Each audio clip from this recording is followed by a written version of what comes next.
संस्थांच्या निवडणुका या खऱ्या अर्थाने कार्यकर्त्यांच्या निवडणुका म्हणून त्या ठिकाणी पाहिल्या जात आहेत। नगर परिषदा असतील, जिल्हा परिषद असेल किंवा पंचायत समितीच्या निवडणुका, या सगळ्याच निवडणुकीच्या माध्यमातून भारतीय जनता पार्टीच्या कार्यकर्त्यांची सुरुवातीपासूनच एक भूमिका राहिलेली होती की या ठिकाणी भारतीय जनता पार्टी म्हणून स्वबळावर या निवडणुका लढवल्या जाव्यात। आणि वरिष्ठांशी चर्चा केल्याच्या नंतर वरिष्ठांची ही सकारात्मक भूमिका तशा पद्धतीची राहिलेली आहे आणि म्हणून या जिल्ह्यातल्या या निवडणुका या मैत्रीपूर्ण लढतीच्या माध्यमातून त्या ठिकाणी भारतीय जनता पार्टी स्वबळावर निवडणुका निश्चितपणे लढवेल। आणि येणाऱ्या जिल्हा परिषदेच्या निवडणुकीमध्ये जिल्हा परिषदेचा अध्यक्ष हा भारतीय जनता पार्टीचाच बसलेला आपल्याला निश्चितपणे पाहायला मिळेल, याची आम्हाला खात्री आहे।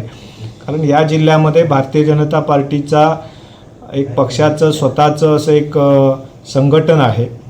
आणि या संघटनेच्या माध्यमातून प्रत्येक बूथवर एक बूथ रचना, त्या प्रत्येक बूथवर असणाऱ्या आमचे कार्यकर्त्यांची फळी, या सगळ्याच्या माध्यमातून यापूर्वी अनेक निवडणुकांमध्ये सुद्धा चांगले रिझल्ट भारतीय जनता पार्टीच्या माध्यमातून आपल्याला पाहायला मिळाले आणि म्हणून निश्चितपणे आम्हाला खात्री आहे की येणाऱ्या निवडणुकांमध्ये सुद्धा भारतीय जनता पार्टी हीच त्या ठिकाणी निवडणुकांमध्ये जिंकलेली आपल्याला निश्चितपणे